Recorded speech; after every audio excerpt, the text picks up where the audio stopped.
প্রিয় শিক্ষার্থী বন্ধুরা, আসসালামু আলাইকুম ওয়া রাহমাতুল্লাহ। এনএসএন একাডেমির পক্ষ থেকে তোমাদেরকে জানাই অভিনন্দন।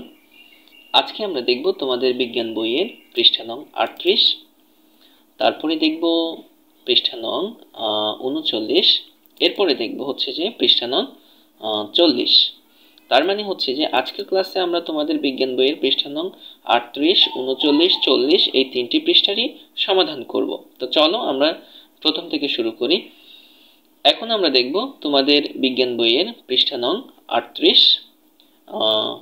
তো পৃষ্ঠা নং 38 এর মধ্যে আমরা দেখতে পাচ্ছি যে এখানে প্রথমত হচ্ছে যে একটি চক দেওয়া আছে, চক নাম্বারটা হচ্ছে যে চক 6, আর এখানে হচ্ছে যে একটা ইনস্ট্রাকশন দেওয়া আছে। এই ইনস্ট্রাকশনের আলোকে এই চকটি ফিল আপ করতে হবে।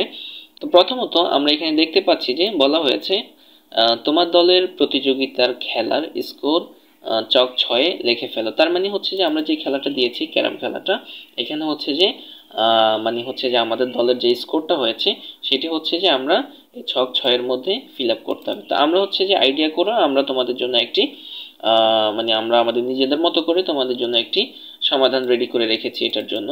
আচ্ছা, তো চলো এরপরে দেখি কি আছে এই পৃষ্ঠার মধ্যে। এই পৃষ্ঠার মধ্যে আছে যে ক্যারামের গুটির সঙ্গে স্ট্রাইকের ধাক্কা লাগার পর স্ট্রাইকের গতিপথ কি পরিবর্তিত হচ্ছে? নিচে ছবি এঁকে দেখাও তো, আর ভেবে বলো কেন গুটিগুলোর গতির দিক পরিবর্তিত হচ্ছে। আচ্ছা, বললো যে ক্যারামের গুটির সঙ্গে মানে স্ট্রাইকের যখন ধাক্কা লাগে, ধাক্কা লাগার পরে কি স্ট্রাইকের গতিপথ কি পরিবর্তিত হয় কিনা, আর হচ্ছে যে এটার একটা ছবি এঁকে এখানে দেখাইতে বলছে। আর বললো যে আর ভেবে বলো তো কেন গুটিগুলোর গতির দিক পরিবর্তিত হচ্ছে। তার মানে হচ্ছে স্ট্রাইকের ধাক্কা যখন লাগে, লাগার পরে গুটিগুলোর দিকের পরিবর্তন হচ্ছে কিনা এটা হচ্ছে তোমাদেরকে এখানে বুঝিয়ে লিখতে হবে। তো ডিয়ার স্টুডেন্টস, তোমাদের জন্য খুব সহজভাবেই আমরা হচ্ছে যে এগুলো রেডি করে রেখেছি আসলে আমাদের আনসার সেকশনে। তো হচ্ছে যে আমরা তোমাদেরকে এখন সেখানে নিয়ে যাব। আর যাওয়ার আগে একটি কথা, যদি আমাদের ক্লাসগুলো তোমাদের ভালো লাগে তাহলে হচ্ছে যে অবশ্যই আমরা তোমাদের থেকে এটা প্রত্যাশা করতে পারি যে তোমরা একটি লাইক দিয়ে আমাদেরকে সাপোর্ট করবে, এবং হচ্ছে যে পরবর্তী ভিডিওগুলো তোমরা পাওয়ার জন্য আমাদের চ্যানেলটিকে সাবস্ক্রাইব করবে ইনশাআল্লাহ, এটা আমরা আশা করি। তো চলো আর কথা না, আমরা হচ্ছে তোমাদেরকে এখন আনসার সেকশনে নিয়ে যাব। এই যে এটা হচ্ছে যে আমাদের আনসার সেকশন, ষষ্ঠ শ্রেণীর বিজ্ঞান বই 38 পৃষ্ঠার সমাধান, চক হচ্ছে যে 6। আচ্ছা, তো প্রথমত হচ্ছে যে আমরা এখানে যেটা সাজিয়েছি সেটা হচ্ছে যে চারজন সদস্যের নাম দিয়েছি আমরা আসিফ, তারপরে দিয়েছি নাদিম, তারপর হচ্ছে আকাশ, এরপর হচ্ছে মামুন। তো আসিফের হচ্ছে সাদা গুটি 2টি, নাদিমের 2টি, আকাশের 2টি, আর হচ্ছে যে মামুনের 1টি। এটা এইভাবে আমরা সাজিয়েছি। আচ্ছা, এরপরে হচ্ছে যে কালো গুটি আসিফের 2টি, নাদিমের 3টি, আকাশের 3টি, আর মামুনের 1টি।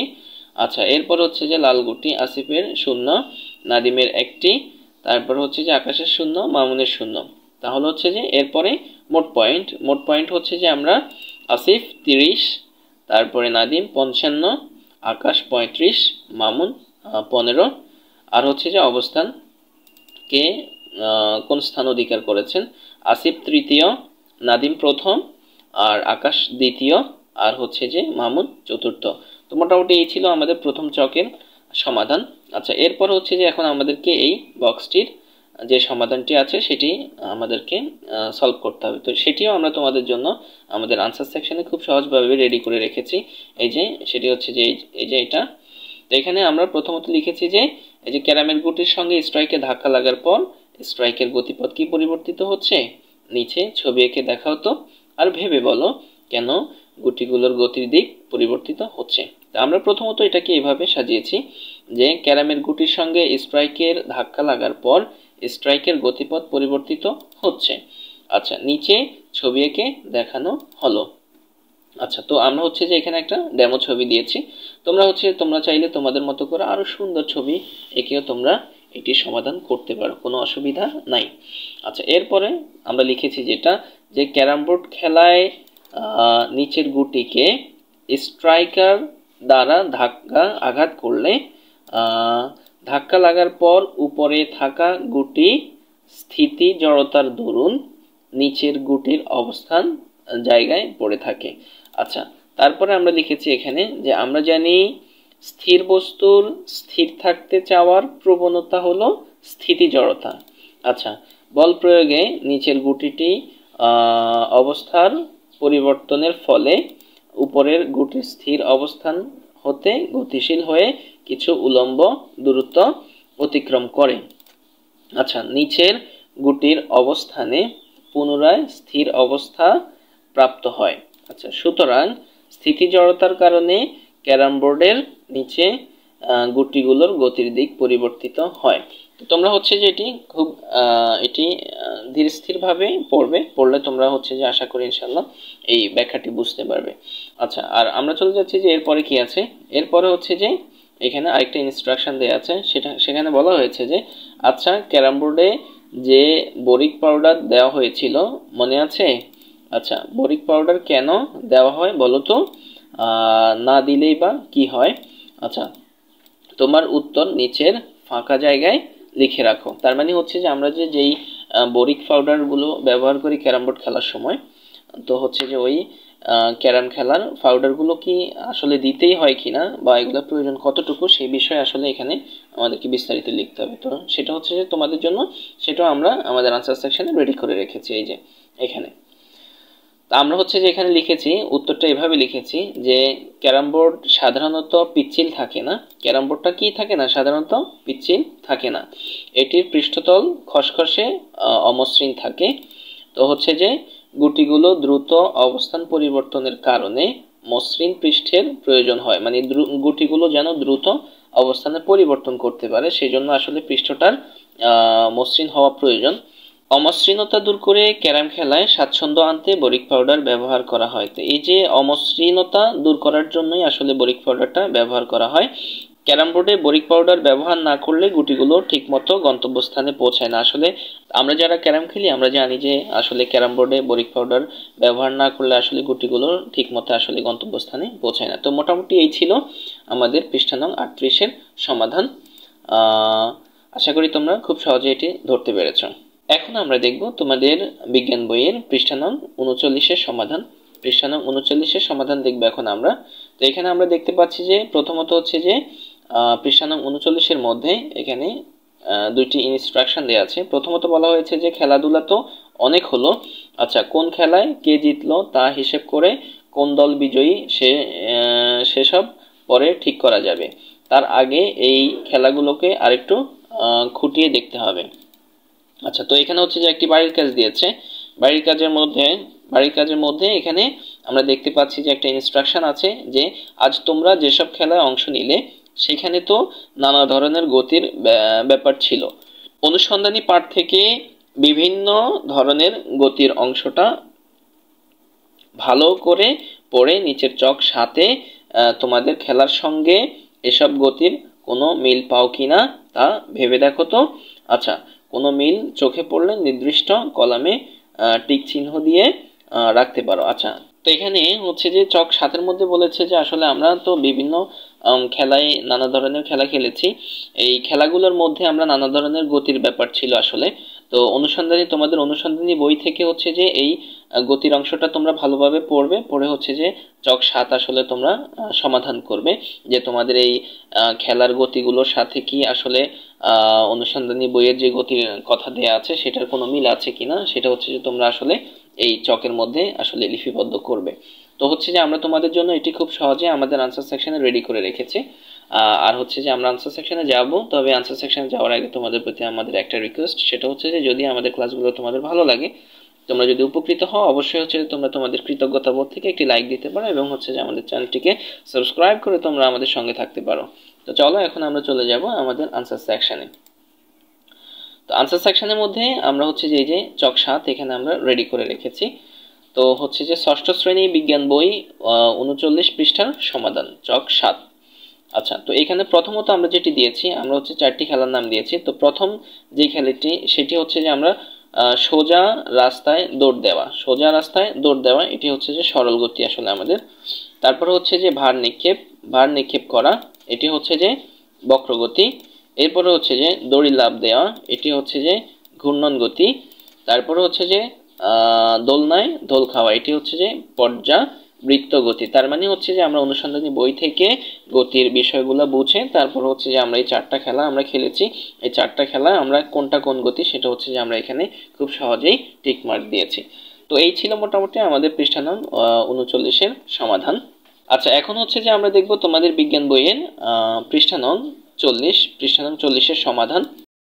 তো পৃষ্ঠা নং 40-এর মধ্যে আমরা দেখতে পাচ্ছি যে এখানে একটি চক দেয়া আছে, আর চকের নাম্বারটা হচ্ছে যে চক নাম্বার 8, চক নং 8। আর হচ্ছে যে এই চকটা কিভাবে ফিল আপ করবো, আমরা একটা ইনস্ট্রাকশন দিয়ে দিয়েছে এখানে। তো এখানে বলা হয়েছে যে এবার নিচের এই বিভিন্ন ধরনের গতি আর কোন কোন ক্ষেত্রে দেখা যায় তা তোমার পাশের বন্ধুর সঙ্গে আলোচনা করে চক 8 লিখে ফেলো। তার মানে হচ্ছে যে এই বিভিন্ন ধরনের, যে সরল গতি, বক্রগতি, ঘূর্ণন গতি, তারপর হচ্ছে যে পর্যাবৃত্ত গতি, এই যে 4 ধরনের গতি আমরা এখানে দেখতে পাচ্ছি। তো এই 4 ধরনের গতি আসলে আর কোন কোন ক্ষেত্রে দেখা যায় সেই বিষয়টাই হচ্ছে যে আমাদেরকে এখানে এই চকটার মধ্যে আসলে লিখতে হবে। তো প্রথমত হচ্ছে যে এখানে যে বিষয়টা আমরা দেখতে পাচ্ছি সেটা হচ্ছে যে আসলে আমাদের গতি সম্পর্কে একটা আইডিয়া থাকতে হবে, যে সরল গতি কি, আসলে বক্রগতি কি, তারপর হচ্ছে যে ঘূর্ণন গতি কি, এরপর হচ্ছে যে পর্যাবৃত্ত গতি কি। এগুলো যদি আমরা জানি তাহলে হচ্ছে যে আমরা আসলে এগুলা সমাধান করতে পারবো। আর যদি আমরা শুধুমাত্র হচ্ছে যে ভিডিওসটা দেখে শুধু আমরা হচ্ছে যে এই চকটা ফিল আপ করে ফেললাম, তাহলে হচ্ছে আদতে আমাদের কিছুই শেখা হবে না। তো তোমরা যদি আসলে কিছু জিনিস শিখতে চাও তাহলে হচ্ছে যে আমাদের সঙ্গে থাকো। আমরা হচ্ছে যে আগামী 2 মিনিটের মধ্যে আমরা তোমাদেরকে চেষ্টা করব যে মোটামুটি সরল গতি, বক্রগতি, ঘূর্ণন গতি এবং পর্যাবৃত্ত গতি বিষয়ে একটা ধারণা দেওয়ার জন্য। এরপরে হচ্ছে যে আমরা এগুলা এই চকটা সমাধানে চলে যাব। তো প্রথমত আমরা দেখতে পাচ্ছি যে আমাদের সমাধান সেকশনে আমরা গতির বিষয়টা অলরেডি তোমাদের জন্য সাজিয়ে রেখেছি। তো হচ্ছে যে প্রশ্ন, গতি কাকে বলে? সময়ের সাথে যদি কোনো বস্তুর অবস্থানের পরিবর্তন হয় তাকে গতি বলে। তার মানে একদম সহজ বিষয়, যে সময়ের সাথে যদি কোনো বস্তুর অবস্থানের পরিবর্তন হয় তাকে গতি বলে। যে আমরা দেখতে পাচ্ছি এখন এখানে একটু সময় পর দেখতে পাচ্ছি আরেক জায়গায়, এগুলো হচ্ছে যে গতি। ঠিক আছে, তার মানে গতি কাকে বলে? গতি হচ্ছে যে সময়ের সাথে যদি কোনো বস্তুর অবস্থানের পরিবর্তন হয় তাকে গতি বলে। আচ্ছা, এরপরে হচ্ছে কি, এরপরে প্রশ্ন হচ্ছে যে সরল গতি কাকে বলে? সরল গতি হচ্ছে যে কোনো বস্তুর গতি যদি একটি সরল রেখার উপর সীমাবদ্ধ থাকে তাহলে তার গতিকে সরল গতি বলে। যথা যথা হচ্ছে কি, সোজা রাস্তায় গাড়ি চলার গতি, তারপরে হচ্ছে যে সোজা লাইনে ট্রেন চলার গতি। আচ্ছা, তো এখানে হচ্ছে যে সরল গতিটা আমরা যদি একদম সহজে তোমাদেরকে বুঝাই তাহলে এমন গতি যেটা হচ্ছে যে সোজা চলে। তার মানে হচ্ছে যে সোজা রাস্তায় যখন কোনো গাড়ি চলে তখন তোমরা দেখতে পাচ্ছ যে দ্রুততার সাথে ওই গাড়িটা সোজাই যাচ্ছে, এটাকেই সরল গতি বলা হয়। আবার যদি সোজা লাইনে কোনো ট্রেন চলাচল করে আমরা দেখতে পাচ্ছি যে সোজা, এটা একদম সোজা চলতেই থাকে, এটাকে বলা হচ্ছে যে সরল গতি। আচ্ছা, এরপর আমরা দেখব যে বক্রগতি। বক্রগতি, তো বক্রগতি হচ্ছে কি, আমরা প্রথমত জানি যে বক্র মানে বাঁকা আর গতি তো গতি।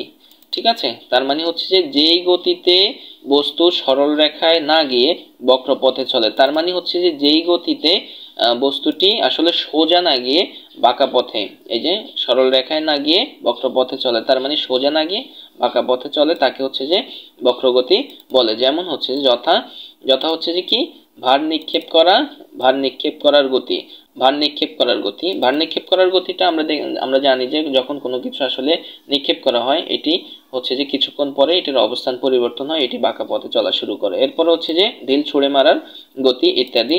কোনো যদি তুমি ঢিল মারো কোথাও, ঢিলটা দেখবা যে কিছুক্ষণ পরে সেটা তার গতিপথ চেঞ্জ করে, পরিবর্তন করে সেটা বক্রপথে চলে যায়, এটাই হচ্ছে যে মূলত বক্রগতি। আচ্ছা, এবার আমরা দেখব যে ঘূর্ণন গতি কাকে বলে। তো ঘূর্ণন গতি কাকে বলে? ঘূর্ণন গতি হচ্ছে যে কোনো বস্তু যদি একটি নির্দিষ্ট বিন্দু বা অক্ষকে কেন্দ্র করে সেই বিন্দু বা অক্ষের চারদিকে বৃত্তাকার পথে গতিশীল থাকে তবে সেই গতিকে ঘূর্ণন গতি বলে। তো এটা যদি আমরা খুব সহজে বুঝি সেটা হচ্ছে যে বৈদ্যুতিক পাখার গতি। আমরা জানি যে বৈদ্যুতিক পাখাটা একটা নির্দিষ্ট বিন্দুকে কেন্দ্র করে চারদিক থেকে ঘুরতেই থাকে, ঘুরতেই থাকে, ঘুরতেই থাকে, এটাকে হচ্ছে গিয়ে ঘূর্ণন গতি বলে। তারপর হচ্ছে সাইকেলের চাকার গতি। সাইকেলের চাকাটাও কিন্তু সেম, নির্দিষ্ট একটা বিন্দুকে কেন্দ্র করে এটা হচ্ছে যে চারদিকে ঘুরতে থাকে, এটাই হচ্ছে যে ঘূর্ণন গতি। আচ্ছা, এরপরে আমরা দেখব যে পর্যাবৃত্ত গতি কি। পর্যাবৃত্ত গতি কাকে বলে? আচ্ছা, কোনো গতিশীল বস্তু কণার গতি যদি এমন হয় যে এটি এর গতিপথে কোনো নির্দিষ্ট বিন্দুকে নির্দিষ্ট সময় পর পর একই দিক থেকে অতিক্রম করে তবে সেই গতিকে পর্যাবৃত্ত গতি বলে। যথা হচ্ছে যে ঘড়ির কাঁটার গতি, তারপর হচ্ছে যে সূর্যের চারদিকে পৃথিবীর গতি। আচ্ছা, এটা যদি আমরা তোমাদেরকে খুব সহজভাবে বোঝাই তাহলে বিষয়টা হচ্ছে যে এমন, যে হচ্ছে যে এমন গতি, যেমন ঘড়ির কাঁটার গতিটা আমরা জানি যে এই যে নির্দিষ্ট নির্দিষ্ট সময় পর পর একই দিক থেকে অতিক্রম করে, তার মানে হচ্ছে যে কিছু সময় পর পরই কিন্তু এই গতিটা হচ্ছে যে নির্দিষ্ট সময় পর পরই কিন্তু একই দিক থেকে এটা অতিক্রম করে, একই দিক থেকে বারবার ঘুরতেই থাকে একই দিক থেকে এটা অতিক্রম করে, এটাই হচ্ছে যে পর্যাবৃত্ত গতি। তো মোটামুটি হচ্ছে যে আমরা হচ্ছে যে ধরে নিয়েছি যে গতি সম্পর্কিত তোমার একটা সঠিক ধারণা হয়েছে। এবার হচ্ছে যে আমরা আমাদের সমাধানটি করব, এই যে এই চকটির সমাধান করব। এই চকটির সমাধান আমরা খুব সহজেই তোমাদের জন্য রেডি করে রেখেছি। এই যে এখানে আমাদের ষষ্ঠ শ্রেণীর বিজ্ঞান বইয়ের 40 পৃষ্ঠার সমাধান, চক হচ্ছে যে 8। তো প্রথমত আমরা এখানে দিয়েছি যে এখানে লিখেছে যে বিভিন্ন প্রকার গতি আর হচ্ছে যে উদাহরণ। তো এখানে হচ্ছে যে সরল গতি। সরল গতি কি? সরল গতি হচ্ছে যে সোজা রাস্তায় গাড়ির গতি, তারপরে হচ্ছে যে সোজা লাইনে ট্রেনের গতি ইত্যাদি। আচ্ছা, এরপরে হচ্ছে যে বক্রগতি। বক্রগতি কি?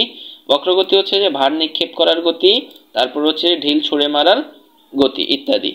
আচ্ছা, এরপরে হচ্ছে যে ঘূর্ণন গতি। ঘূর্ণন গতি কি? ঘূর্ণন গতি হচ্ছে যে বৈদ্যুতিক পাখার গতি, তারপরে হচ্ছে যে সাইকেলের চাকার গতি ইত্যাদি। আচ্ছা, এরপরে হচ্ছে যে পর্যাবৃত্ত গতি। পর্যাবৃত্ত গতি কি? ঘড়ির কাঁটার গতি আর হচ্ছে যে সূর্যের চারদিকে পৃথিবীর গতি ইত্যাদি। এই ছিল আমাদের পৃষ্ঠা নং 40-এর সমাধান। আশা করছি তোমরা খুব সহজে ধরতে পেরেছো। সবাইকে অসংখ্য ধন্যবাদ। ভালো থাকবে, সুস্থ থাকবে এই কামনা করে আজকের মতো বিদায় নিচ্ছি। আসসালামু আলাইকুম ওয়া রাহমাতুল্লাহ।